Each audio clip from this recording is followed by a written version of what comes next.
Meditation's coming. Just need to get a little bit of light in the subject to be good. And a bit organized. Try not to pull the camera down like I did yesterday. Okay. Now, you just bear with me while I get set up.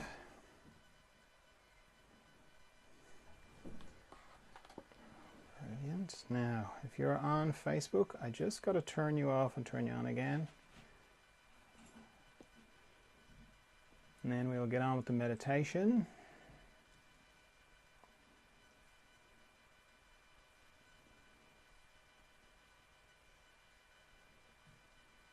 Nearly there. Meditation's coming.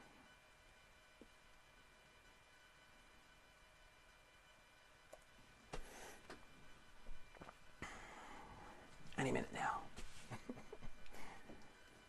Instagram and YouTube are fine. Just Facebook is always a little bit temperamental.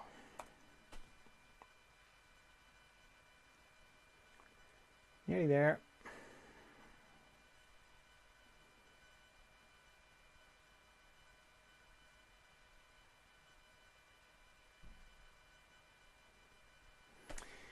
Okay, how are you? Are you well? Day going all right? I hope it is. I mean, it's fine if it's not, not every day goes well, but I hope it's going well. We're going to do a bit of meditation. This isn't a class, it's just a chance to meditate together. It's part of the further emergence work I do. I'll explain all about further emergence at the end of the meditation. But for now, if you are experienced, if you're used to meditating, if you're familiar with meditation, that's brilliant. Can you hang on for a minute while I explain what I do, just for the benefit of people who are new to meditation? There's lots of different styles of meditation. This is what I do. For me, it starts with why I would meditate. I'm trying to connect to a part of me that I connect to every night when I go sleep. Not the dreaming bit, the bit after dreaming. So I'm dreaming, and then I drop out the bottom of dreaming into deep dreamless sleep, where I have no thoughts, no memories, no feelings, no emotions, no personality, don't really have a body, a bed, a bedroom, nothing. It all just disappears. Even I disappear, because I sort of cease to exist, certainly in the way that I normally register that I'm existing, which, when you add all that up, that sounds awful, doesn't it? That sounds like death. And yet I love going to sleep. And when I wake up in the morning, I feel refreshed. So some part of me knows that that is a good place that I go to. So that's where I want to go to when I meditate. I just want to do it consciously. So straight away, if you're new to meditation, don't try this lying down, because you'll fall asleep. And if you don't fall asleep, you'll battle sleep. So yeah, sit up. You don't have to sit in a lotus position or anything like that, unless you're comfortable in a lotus position. I'm just sitting in a chair. If you're going to sit in a chair, make sure it's not a big comfortable armchair that you might fall asleep in, or you're just into that whole side of things again. So as I said, my mind can't seem to get to this place. It's almost like it's a place that my mind has to wait outside the door. So I have to figure out a way of working with my mind so that I can get to that place. So what I do is I just make an arrangement where I say, could you just not think for the next 15 minutes because I want to meditate? And at this stage, my mind is on board for the whole thing. It's like, yeah, fine, let's do that. So having your mind on board is very helpful. Then to stop thinking, stopping is not that hard, because regardless of what I'm thinking about, which would be the content of my thoughts, the structure of my thoughts is always the same. It's always pictures and sound. So if I turn off the pictures and I turn off the sound, that's it. I'm not thinking. And as soon as I do that, I'm into the practice of meditation. Now, the practice of meditation runs parallel to the intention of meditation. So my intention is, as I said, to go to this deep, still, profound, calm, Zen-like. I'm just trying to think of all the other words they use to describe meditation. You know that place? That's my intention. The practice of meditation starts as soon as I stop thinking. And it pretty much goes, I'll stop thinking, so I'll turn off the pictures, turn off the sound. Then some time will pass, and I'll discover I'm thinking again. I go, I'm thinking again. So turn off the pictures, turn off the sound, bring myself back to not thinking. Then some more time will pass, and I'll discover that I'm thinking again. I go, I'm thinking again. Turn off the pictures, turn off the sound, bring myself back to not thinking. And some time will pass, and I'll discover I'm thinking again. I go, I'm thinking again, and so on. So the practice is very simple. Every time I discover I'm thinking, I bring myself back to not thinking. Okay? And it's important to know that, because it's easy to get the misconception that to meditate properly you can't be thinking at all, which isn't the case. These two things go together. And they sort of do a little dance. Sometimes you'll be very deep and still, and other times you'll be discovering that you're thinking. And both are powerful. One is as powerful as the other. I mean, it's obviously kind of powerful when you're in that deep, still place. You can feel your nervous system settling and everything's lovely. But it's also very powerful when you're discovering that you're thinking as well. It's just not as obvious where the power is. Because how it will go, if you're like me, is the sort of things you'll be thinking about will be all to do with you. So I'll be thinking, what am I going to do about that thing? Why did I say that to that person? Why did that person say that to me? Or something like that. So let's say I'm in the middle of meditation, and then I'm in the middle of one of those thoughts, and I realize I'm thinking. I go, oh, thinking. Turn off the pictures, turn off the sound, bring myself back to not thinking. Indirectly, what I'm saying to myself is, and what I'm demonstrating to myself is, you know that thought that you just had, the one that you thought was you and that you were it? Well, you just made that thought disappear. So you're not that thought. In fact, you're not any of your thoughts. You're something else. That's pretty amazing and powerful. So, don't add to your thinking by thinking that you're thinking too much. It's very, there's no right amount of times that you should be bringing your mind back from thinking, because that changes day to day and hour to hour. You could meditate in the morning and not have to bring yourself back from thinking that much. Then you might meditate in the afternoon and have to bring yourself back a lot. And one isn't any better than the other. The kind of golden rule is, I've never said that before, the golden rule is, every time you discover that you're thinking, bring yourself back to not thinking. If you do that, you're doing great. Now, while all that's going on, I'm also letting go of tension in my body, or put another way, I'm becoming a bit more conscious of my body. So I scan my body from my head down to my feet and back up again, very slowly, very gently. Anywhere I find tension, I let it go. And I use my out-breath to let it go, because it's natural to just breathe it away. But it's also a good way of bringing a bit more awareness to my breathing. It makes me breathe a little bit deeper, because it's quite easy to hold your breath during meditation, or to stop breathing altogether. So using the out-breath is good for that. The other thing I'm doing as I'm scanning my body up and down is I'm paying a little bit more attention, spending a little bit more time on any structures in my body that go across my body, or transverse. Most of my body runs longitudinally, head to toe. Any structures that go across, they act a little bit like a log going across a stream. That picks up all the twigs and the branches and the leaves and all that kind of stuff, except in my body, that's tension. So I'm spending a little bit more time on my eyes, that's a transverse site, my jaw, my tongue, the base of my neck, my shoulder girdle, all my joints are transverse sites. So I'll have a little look at my shoulders, elbows, wrists, fingers, my heart area, my respiratory diaphragm, all my intestines, my pelvic floor, my hips, my knees, my ankles, and my toes. Having a nice quiet room is really helpful at the beginning when you're meditating, because one of the things that triggers thoughts is noise. And as soon as you close your eyes to meditate, your hearing's going to amplify. So the quieter the room, the less you're disturbed, the less things your mind will have to think about. And then the other thing I do to help my mind have less to think about is I set a timer for how long I'm going to meditate for. Now I'm going to set my timer for 15 minutes, but if you're new to meditation, I'd encourage you to set yours for shorter. Set it for like 5 minutes and then repeat that 3 times. Because 15 minutes is a long time if you're not used to it. Okay, now, any questions on anywhere? No, great.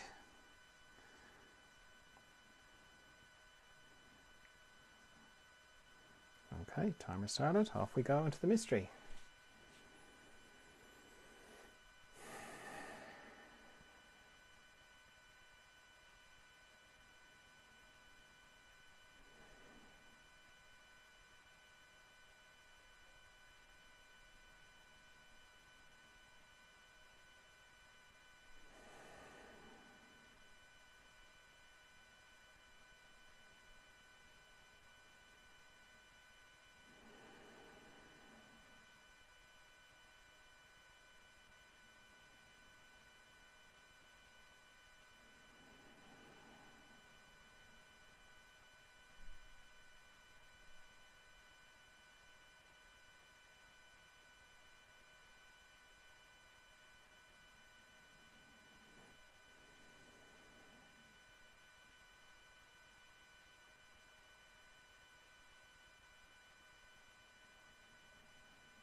So if you feel like you've gone very deeply inside, then take a minute to come back before you open your eyes. Or if you feel like you can hold the inner space and the outer space, just open your eyes. And if you feel like when you do that you lose the inner space, you can just close your eyes again, reconnect. Oh yeah, there it is. Open your eyes again. Lost a little bit. Close your eyes. So on. You can use your eyes like a valve to balance the inner space and the outer space. As I said at the beginning, these daily meditations are part of further emergence work I do. Further emergence is to do with growth, inner growth specifically. Growth in consciousness, growth in awareness. You could call it spiritual growth, inner growth, all that sort of growth. Because your body pretty much stops growing when you become an adult, but you keep growing on the inside. That doesn't stop. You only have to think about who you were 10 years ago or 5 years ago to see that, that you continue to grow. And just like when you were a kid, you might have gone through a period of accelerated growth. They're called like a growth spurt. They happen on the inside too. And because you keep growing for the rest of your life, you keep having growth spurts. But when you were a kid and you had a growth spurt and you went to your parents and said, oh, I've got pains in my legs or pains in my shins or whatever, they would have said, oh, that's just growing pains. It's fine. It's not like they rushed you to hospital or rushed you to the doctor. They said, it's just growing pains. It'll pass. It's a bit harder when you are going through inner growth spurts because it's not really recognized so much, and that's really the focus of further emergence, is on these inner growth spurts. Because when they're happening, there's a big space to sort of feel like there's something wrong with you, it's not natural, there's something broken, and because it manifests in all sorts of different and difficult ways. The sort of growing pains you had physically, well, you have growing pains on the inside as well. So, things can feel like they've speeded up on the inside. You can really feel that sort of feeling of everything's going a lot faster on the inside. Or you can feel stuck. You can feel like back pressure building up. You don't really know what for. You can feel disoriented because you can go in a very short space of time from everything's brilliant to I don't recognize my life, or I don't recognize me in my life, or nobody seems to get me anymore. I don't really get anybody anymore. So it can feel quite isolating and lonely. You can have physical symptoms sometimes. So yeah, it's not easy. So I've been through it myself loads of times, and I've helped lots of people through it. So these daily meditations help because the more familiar you are with your inner landscape, the easier it is to navigate these difficult growth spurts. There's a Zoom group every week as well, and that's a chance to meditate a bit more deeply, ask questions, a bit of reflection, and also to kind of look around and go, oh yeah, I'm not the only person going through this. I'm not really on my own with this. That's a big thing. So the videos from those Zoom groups are on whatever channel you happen to be looking at this on. If you look back through the feed, you'll find a video for the Zoom group if you wanted to see what that's like. Or the audio goes to make up the Further Emergence podcast. You're very welcome to come to a Zoom group. They're open to everybody. You'll find the link on the website, furtheremergence.com. Then I see people one-to-one as well. I do that twice a week. Today is one of those days, so I spent the day seeing people. And that's a combination of, I think of it as in front of the scenes and behind the scenes kind of work. In front of the scenes is talking through it, talking about their particular situation. And then the behind the scenes work is where the person lies down and I work on their system energetically to sort of help harmonize their system in the process. I've written 4 books as well. They're all roughly around the subject of further emergence. So there's a lot there for you if you want it. Now the thing is, if you've listened all the way to this point, maybe something is ringing a bell for you. Maybe there's a sort of resonance. Maybe there's a little voice saying, yeah, there's something in this.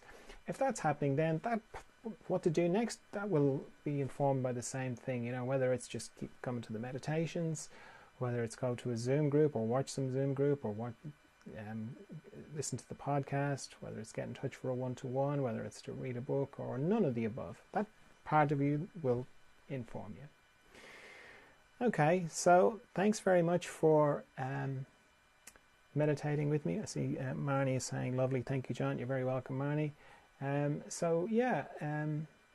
thanks for meditating, and see you tomorrow for some more meditation. Bye bye.